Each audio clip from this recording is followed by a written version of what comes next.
My stepdaughter mocked me in front of everyone, saying I was the family failure at our family reunion dinner. I let her enjoy the attention until I stood up and announced I'd just bought out the company he worked for and fired him on the spot. What happened next was rather unbelievable. I will tell you everything. First, let me quickly thank you for your continuous support. This means a lot to us. If you enjoy the stories we share, kindly subscribe to this channel. It will be great if you can leave a comment on which city you are watching from. We might just give you a shout out in our next story. Today's special shout out goes to Jane Gray from New York. We are glad you enjoy our stories. Now let's go deeper into the story. My name is Mark. I'm 53 years old, and I've spent the last 11 years in a marriage that's been both my sanctuary and my greatest test of endurance. I met Linda at a conference in Chicago. She was sharp, funny, gracious. Exactly the kind of woman who made you forget your own loneliness. We clicked. She was divorced, I was widowed.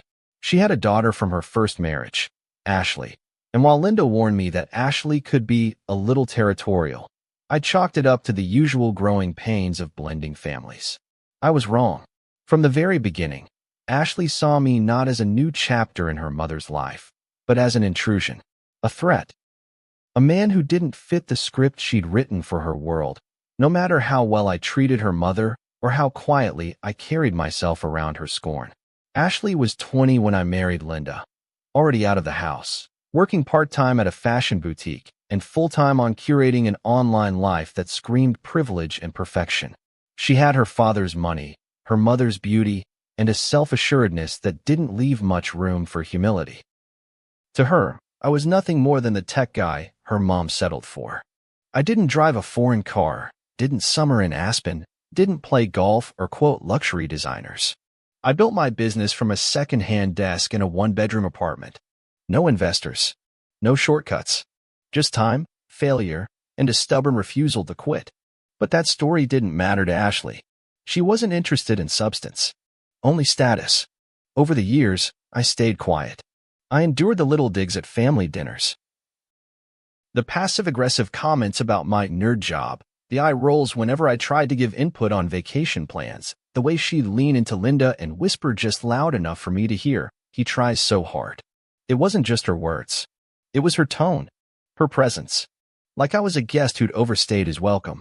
I tolerated it for Linda's sake. I told myself Ashley would grow out of it. But some people don't grow, they sharpen. This year's family reunion dinner was held at a high-end restaurant downtown, the kind where the wine list reads like a foreign language and the steak cost more than some people's rent. Linda picked it, of course. She wanted everything to be perfect. White linen, chandeliers, a long table seating 18, with Ashley seated right at the center, as always. I footed the bill, like I always did, quietly, without complaint. The irony wasn't lost on me. Me, the outsider, the man who paid to be disrespected. As we entered the private room, I felt that familiar flicker in my chest. Not fear. Not exactly. Just that tightening that comes when you know the jokes are coming and you've already decided to let them land. I took my seat at the far end, 2 spots away from Linda and directly across from Ashley, who was already sipping a cocktail she hadn't paid for, smirking like she knew the script by heart. She didn't say hello. She never did. Dinner began like most others. Small talk about Ashley's latest brand deal, her new apartment in Los Angeles, her brief fling with some C-list producer. Everyone fawned over her. She ate it up. I listened. I sipped my drink. I made comments when it felt polite to do so, and nodded when it didn't. I glanced at Linda now and then, her face glowing with pride as her daughter performed for the table. And I felt, once again, like an audience member to a one-woman show I never auditioned for. But this time, something was different. I wasn't just enduring. I was waiting. Because what no one at that table knew, not Linda, not Ashley, not anyone in the family who had spent years brushing off her cruelty, was that 3 hours earlier, I had finalized the purchase of the very fashion marketing firm where Ashley had recently started a high-profile campaign management role.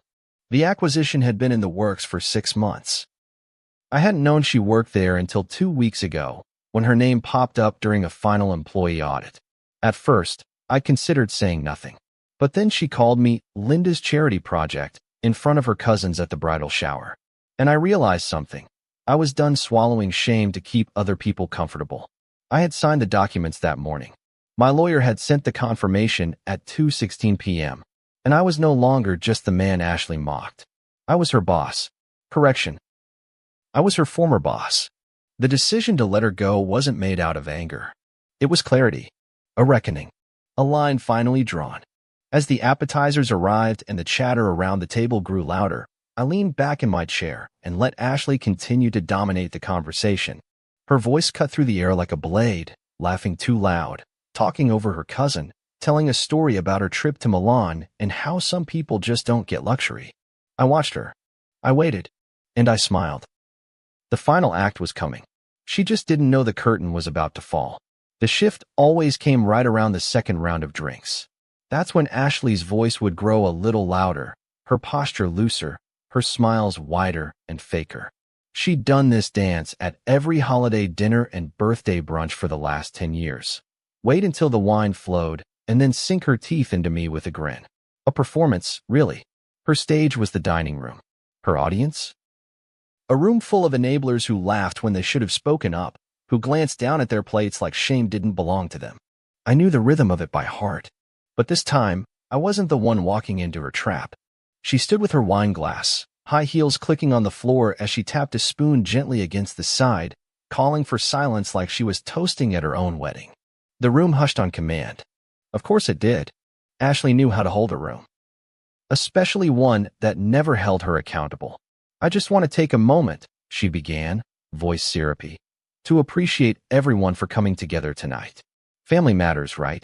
She gave a wink toward her mother, who beamed back like she'd just witnessed a TED Talk. Especially in times like these, when we all have our own challenges. Career changes, life pivots, some of us still grinding away at our startups. The smile she cast me wasn't just condescending. It was surgical. Every eye turned to me. Some looked amused. Others looked away, embarrassed for me. Linda reached for her water glass but didn't say a word. Just sipped. Just waited. But seriously, Ashley continued, it takes courage to keep chasing a dream when it's clearly not catching up with you. So here's to perseverance. She raised her glass. To the backbone of this family. Mark, the man who taught us that success isn't everything. Sometimes it's just showing up. Cheers. The laughter wasn't loud. But it was sharp. Pity-laced chuckles. A couple of eyebrows raised, unsure if it was a joke or a jab.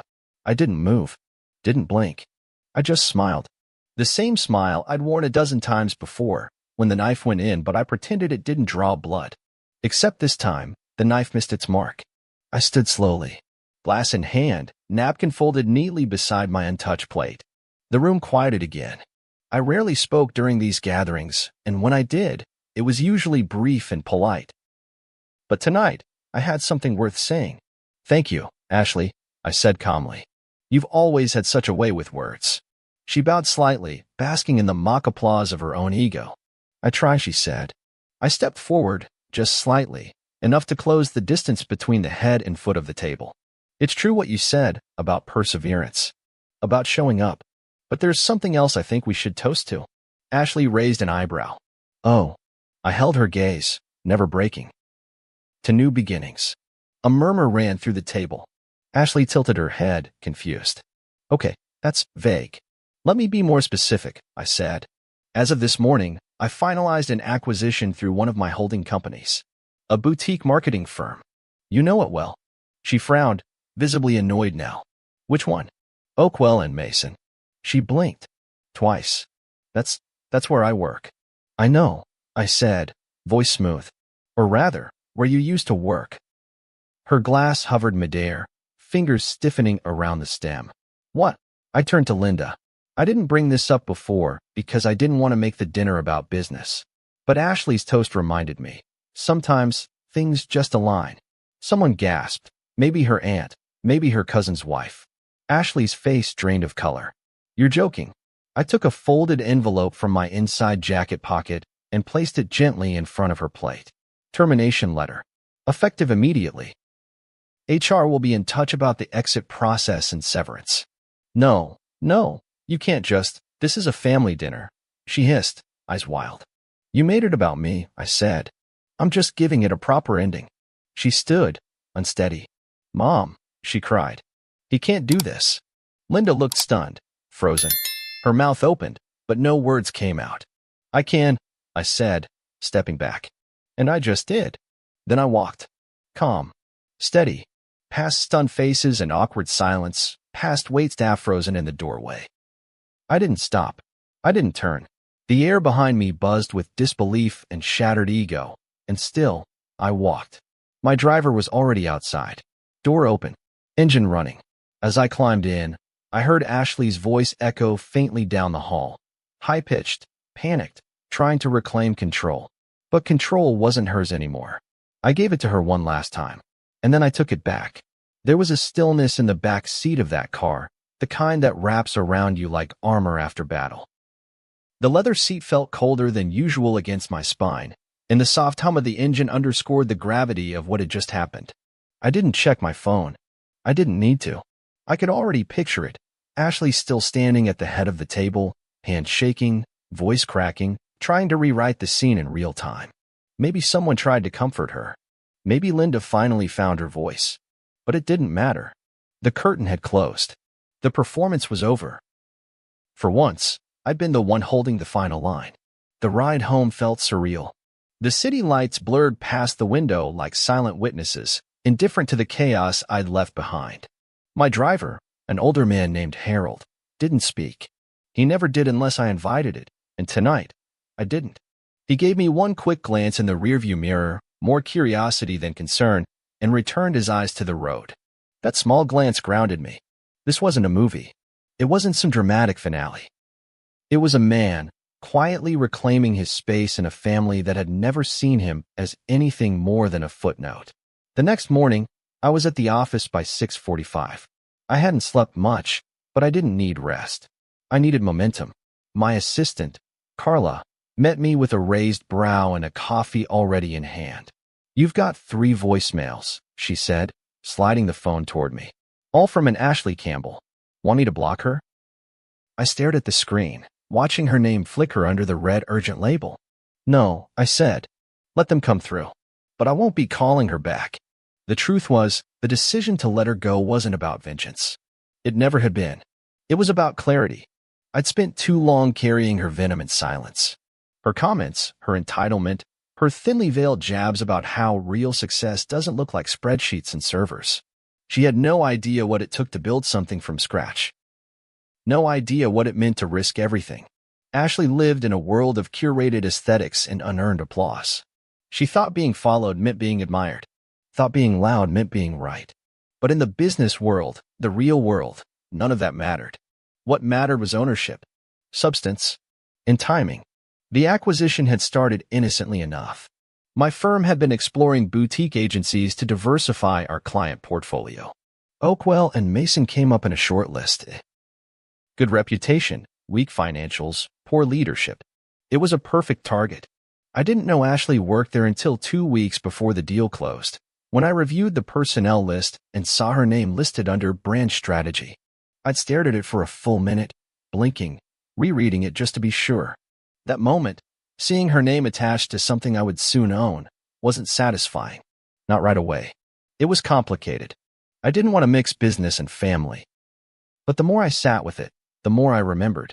Every dig, every insult, every time she pulled Linda away from me with her dramatics. Every time she used me for a connection, a dinner, a favor, and then turned around and mocked me for being the boring stepdad with the software company. And slowly, clarity emerged from the fog. Not revenge, accountability. The morning the papers were signed, I had HR draft the termination letter. Not personal. Just a name in a file, just like any other poorly performing employee let go during a restructuring. It wasn't until Ashley stood at that dinner table, smug and radiant, publicly dragging me yet again, that I realized the moment had arrived. I hadn't walked into that restaurant planning to fire her on the spot. But when she stood there, so sure of herself, so proud of the way she belittled me in front of everyone I'd supported for years, I knew it was time. Later that afternoon, she came. Not through the front doors like a professional.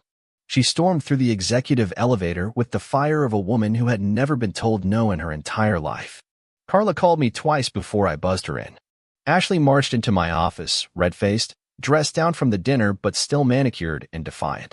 She slammed the envelope I'd given her on the table like it had burned her skin. "You think this is funny?" She spat. "Firing me in front of my entire family?" I didn't move. "You brought my name up first." "That was a joke," she snapped. "People laughed." "They laughed at me. Not with me. You humiliated me." "No, Ashley," I said, standing. "I exposed you. You've had free rein to degrade me in every room, every dinner, every moment you thought you were above me. You've called me a failure for years. All I did was show you who actually holds the cards." She blinked, thrown by my calm. "You could have talked to me privately, like an adult." I nodded. "And how many times did you treat me like an adult? Like a person?" She didn't answer. She stared. And for the first time, I saw it fear. Not of me, but of what it meant to face a consequence she couldn't spin into sympathy. "I'm going to tell Mom everything," she said finally, her voice trembling with rage. She was sitting right there, I said. I think she got the message. Ashley turned and left without another word, her heels clicking down the hallway with less certainty than usual. The office stayed quiet after she left, but something in the air had shifted. Not tension, not aftermath. Balance. That night, I returned home to silence. Linda wasn't back. My phone stayed quiet. But I wasn't alone. For the first time in years, I wasn't sharing my home with resentment. Just space. And peace. The text started before I even made it home that night. First came one from Linda, short, clipped, obviously written in the heat of emotion. "What the hell did you do to Ashley?" I stared at it for a full minute before locking my phone and tossing it on the passenger seat. I knew what was waiting for me behind the screen. Guilt, outrage, the need to protect. Not mine, hers. Linda had always carried Ashley's fragility like it was a porcelain heirloom. No matter how many cracks appeared, she'd glue them back together with excuses and protect the illusion that her daughter was simply misunderstood. But now the cracks were gaping, and I wasn't the one patching them up anymore. By the time I got through the door, the house already felt different. Linda wasn't there. She hadn't said she'd be gone, hadn't left a note or even a voicemail. Just absence. It was like the entire house exhaled without her. The silence wasn't peaceful this time. It was electric, charged with the tension of something waiting to unravel. I went to the kitchen, poured a glass of wine, and stood in the same spot where, 3 days earlier, I'd cleaned lipstick-stained glasses after the reunion dinner. Ashley's glass had been the only one left half full. She never finished anything. That night, I didn't sleep much. I checked my email around 2 a.m. Scrolling past 3 more messages from Linda and one surprisingly well-written essay from Ashley, CCing half the family. She framed her termination as an act of male dominance, suggested I was threatened by powerful women, and referred to me as a bitter, insecure man who resented the success of the next generation. She had a flair for melodrama. I'll give her that. What really stuck with me wasn't what she wrote, but how familiar the tone was.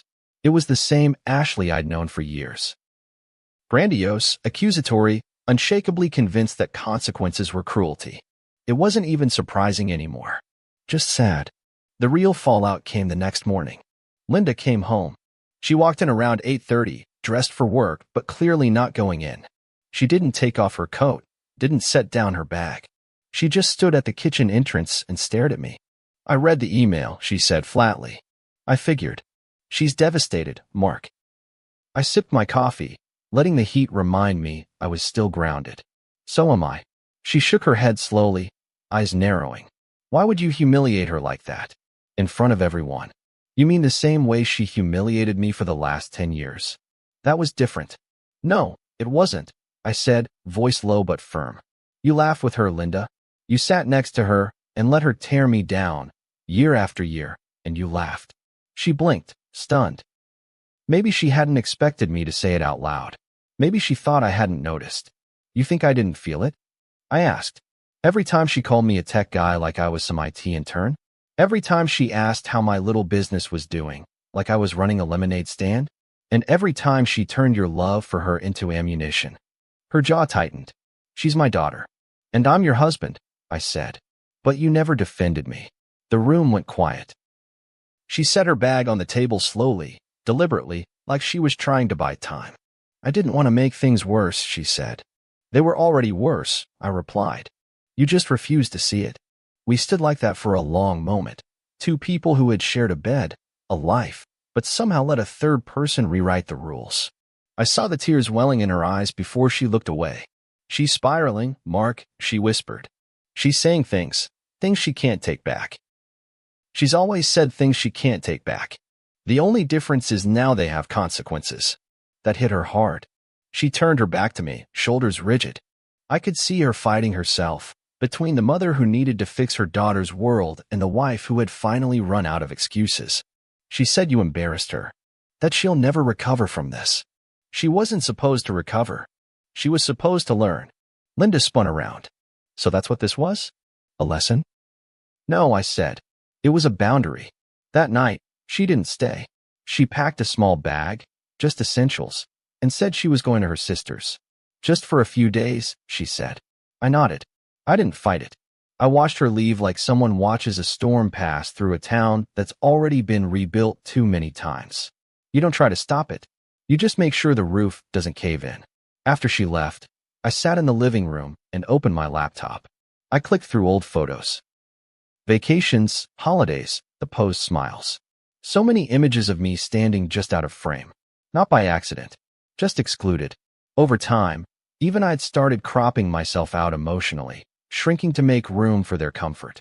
Not anymore. That night, Lily texted me. She'd been quiet since the dinner, but her message was simple. Lily, she had it coming. And for what it's worth, I'm proud of you. Sometimes the smallest voices are the loudest in the dark. And sometimes, those voices remind you why you finally stopped playing nice. She came back the following Thursday. I had just finished reviewing a proposal for a partnership deal with a West Coast tech distributor when Carla buzzed through. Her voice was unusually tight. Ashley Campbell is here. No appointment. Says it's urgent. I stared at the blinking light on the intercom, then glanced at the clock. 11:38 a.m. Almost lunchtime. The exact hour Ashley used to disappear from her desk back when she worked here, citing brand meetings that always seemed to involve bottomless brunches. I pressed the button. Send her up. I stood when she entered. She was dressed for impact. Black heels, a blazer too sharp for the season, her hair pulled back so tightly it made her look years older. She walked in like she was still somebody important, even as her eyes betrayed her. A flicker of uncertainty, of desperation trying hard to look like rage. I want my job back, she said before the door even closed. I didn't sit down. I didn't offer her a seat. I just stood there, hands in my pockets, watching her fight to hold on to whatever script she'd rehearsed in her car. Her voice was strong, but her foundation was cracked. That much was clear. I'm not here to argue, she continued. I've spoken with an attorney. There's nothing illegal about what you did, but it was personal. You retaliated. No, I said. I finally responded. She rolled her eyes. Semantics. No, I said again slower. Reality. Ashley paced to the window, arms crossed, staring out at the skyline like she owned it. You fired me to humiliate me. To make some pathetic power move in front of people who already think you're a joke. My jaw tensed, but I didn't react. She was throwing sparks, hoping for gasoline. I fired you, I said, because I'm no longer willing to protect someone who disrespects me while living off the reputation of others. You didn't build anything at Oakwell. You coasted, and everyone knew it. She turned sharply. I had the highest performing client account in Q1, which was reassigned to you after someone else left. I countered, and it was mismanaged within 6 weeks. 3 complaints, 2 lost leads. Don't confuse opportunity with achievement. Her mouth opened, then closed. I'd hit the vein. Her pride was all surface. Once punctured, there was nothing underneath but air. I don't care about the severance, she said, voice quieter now. But you embarrass me in front of everyone. My friends, my family, my mother, your mother, I said, cutting in, has been defending you for so long she doesn't even know what accountability looks like anymore. I didn't embarrass you. You embarrassed yourself. I just stopped cleaning up after you. She flinched, but quickly masked it. So what now? You win? You get to play king of the castle while mom cries in her sister's guest room and I get iced out by every client in the city. This isn't about winning, I said. It's about ending a cycle. She laughed bitterly. God, you're so smug. You think you're noble because you waited 10 years to finally grow a spine. I took a slow breath, then moved around to my chair. I finally sat, folding my hands in front of me. No.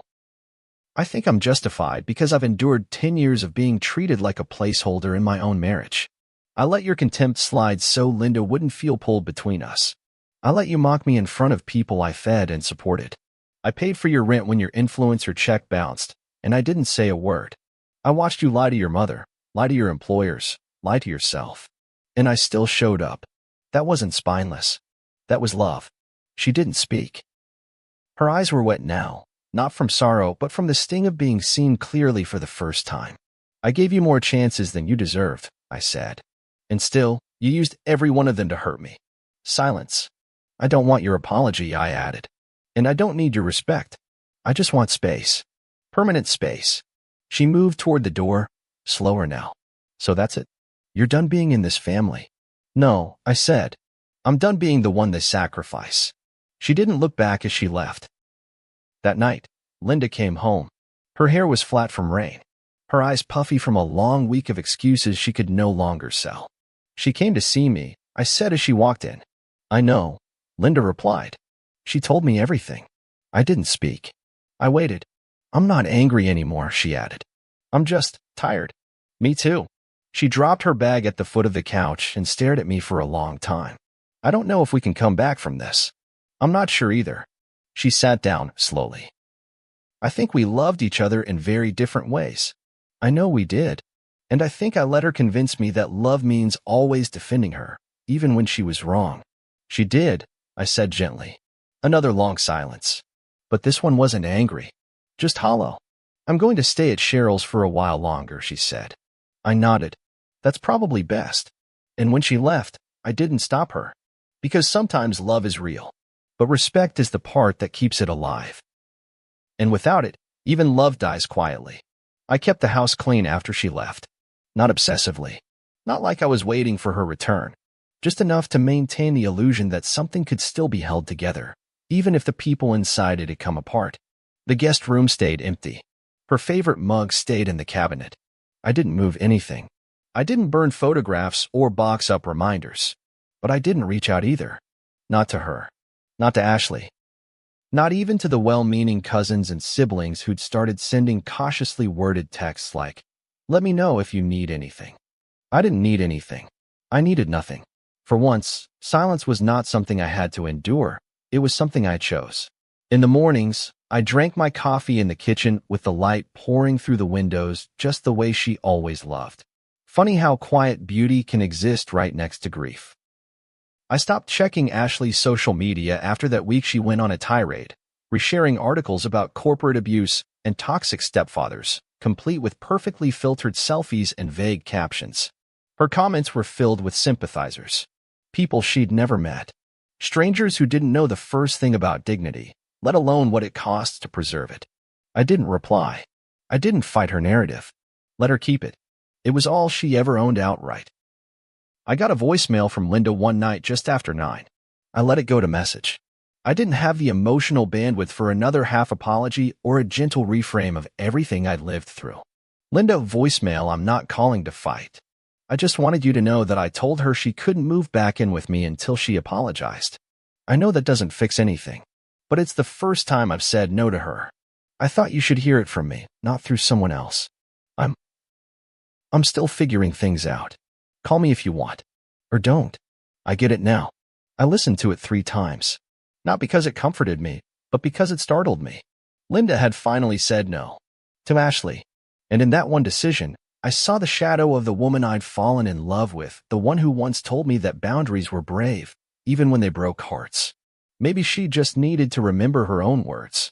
Still, I didn't call her back. Not yet. Instead, I spent the weekend clearing out the home office, my space, the one room Ashley never set foot in, the one sanctuary I'd carved for myself in a house where I'd always been a visitor. I donated boxes of old tech parts, rearranged the shelves, hung up the framed newspaper article from 10 years ago when I sold my first software product. That article had been in a drawer for too long.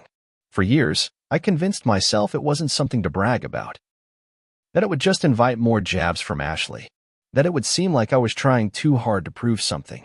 But now, I didn't need to prove anything. One evening, Lily dropped by unannounced. She brought over a pie store-bought, still cold in the plastic shell, but I didn't care. It was kindness, and it was real. "I hope you don't mind," she said, standing awkwardly in the doorway. "Of course not," I said. "Come in." She sat across from me at the kitchen table, legs tucked under herself, like she was a teenager again. "I just wanted to say thank you," she said. "Not for what happened with Ashley. That's complicated. But for showing me that being quiet doesn't mean being weak." I nodded, grateful but unsure what to say. "She made me feel small too," Lily added, barely above a whisper. "For years. And no one ever told her to stop. You were the first." We didn't talk much after that. We ate the pie in silence. It was terrible, but neither of us said so. When she left, she hugged me tight, tighter than I expected. And for a moment, I felt something I hadn't felt in a long time. Seen. That night, I stepped outside onto the back porch, coffee in hand, even though it was far too late for caffeine. The wind carried the last of the summer warmth, and somewhere in the distance, someone was laughing. Not mockingly, just human joy, floating in the air like it belonged. I sat down, stretched out my legs, and closed my eyes. Ashley might never apologize. Linda might never come home. But I had reclaimed something neither of them could take back, my voice. Not the loud kind. Not the kind that posts on social media or shows up in headlines. The quiet kind. The kind that stands up, even when it shakes. The kind that says, enough.